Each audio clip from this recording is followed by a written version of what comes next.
नमो नमः सच्चिदानंदरूपाय विश्वोत्पत्त्यादिहेतवे तापत्रय विनाशाय श्री कृष्णाय वयम नमः।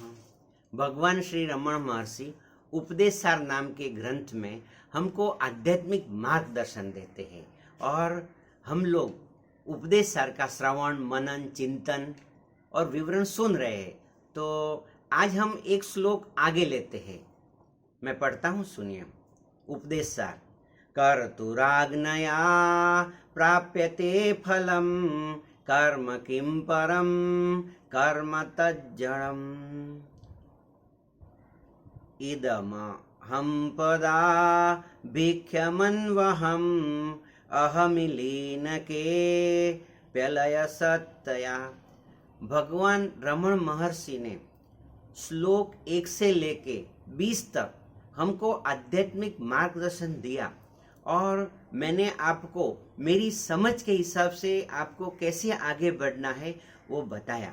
अभी ये जो श्लोक है उसमें ट्रू सेल्फ, आपका जो आत्मा जो है उसका प्रभु जो है भगवान, वो एकदम क्लियर बताते हैं। तो मैं पढ़ता हूँ और आप सुनिए। इदम अहम पदम अभिख्यम अन्वहम। ये जो अहंकार का प्रतिदिन लय होता है, हमने वो जो स्टडी किया था कि जो अहंकार है उसका क्या होता है कि एक जो मनोलय और मनोनाश होता है।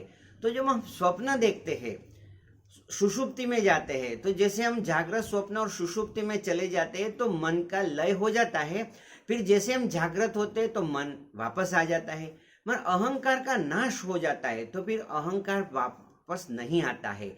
तो भगवान बताते हैं कि अहंकार का प्रतिदिन लय होता है, तथापि अहम वो चैतन्य आत्मा है वो अलय होता है। अभी देखो, दो बात है, एक लय और एक अलय।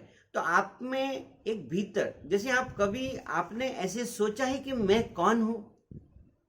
आपने जभी आपको किसी ने पूछा तो आपने जाति कुल गोत्र और धर्म के हिसाब से आपने आपकी पहचान बताई।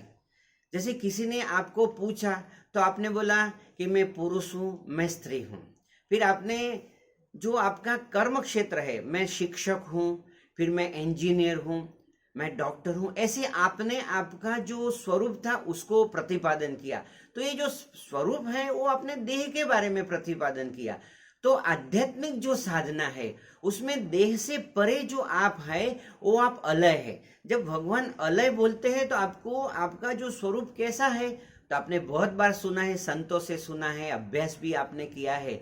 तो आप जो है वो सच्चिदानंद स्वरूप है। आपका जो स्वरूप है सच्चिद आनंद स्वरूप है। उससे आगे जाएंगे तो आप अजर अमर अविनाशी हैं।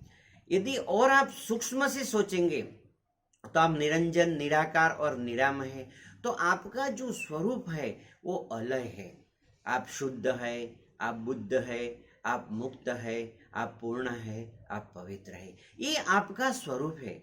अभी क्या होता है कि जैसे जैसे आप आध्यात्मिक साधना शुरू करते हैं तो आपका स्वरूप प्रकट होता है। इसलिए भगवान बताते हैं कि इदम अहम पद, ये जो अहम पद है तो वो लय कभी होता है जब आप सुषुप्ति में चले जाते हैं। मगर ऐसे मान लो कि आप सुषुप्ति में चले गए तो भी एक जो आपका स्वरूप है वो तो होता ही है। वो प्रभु बोलता है भगवान कि वो अलय होता है, उसका लय नहीं होता है। तो आपका स्वरूप को जानना है। लोग मुझे पूछते हैं कि गुरुजी हम साधना करते हैं, तो मैं उनसे पूछता हूँ क्या साधना करते हैं? तो बोलते हैं कि हम आसन प्राणायाम प्रत्याहार धारणा ध्यान और समाधि करते हैं। तो ये जो करने वाला है, तो आप आसन करते हैं प्राणायाम करते हैं, किससे करते हैं? तो शरीर से कर रहे हैं। और आत्मा तो क्या है? साक्षी भाव है। तो यदि सही में यदि बोलना है, सही में ऐसे व्यवहार में नहीं बोलेंगे, मगर यदि स्पष्ट रूप से ऐसे आध्यात्मिक व्याख्या करेंगे तो ये प्राणायाम शरीर कर रहा है, मैं उसी का साक्षी हूं। आपको जो साक्षी भाव जो देखना है, जैसे आप प्राणायाम कर रहे हैं, आप ध्यान कर रहे हैं, तो ध्यान करने वाला जो है मन बुद्धि चित्त और अहम होता है। और आपका जो ओरिजिनल जो अहम है वो तो साक्षी है, वो अकर्ता है। तो भगवत गीता में एक श्लोक है कि यस्य नाहम कृतो भाव, जिसका मैं करता नहीं हूं वही भाव आपको डेवलप करना है। ये करता जो भाव है, कर्ता भाव है, वो मनुष्य भाव है। और अहम इदम शरीरम न अस्ति, मैं शरीर नहीं हूं, ये आत्मभाव है। तो आपको भगवान ने स्पष्ट बताया कि आप देह भाव से मुक्त हो जाओ, तो अभी आप मुक्त है। तो आप मुक्ति की कल्पना करें, मुक्ति की कामना करें, मुक्ति के बारे में सोचे। वो अष्टावक्र मुनि ने भी यही बताया है कि आप शरीर नहीं हैं।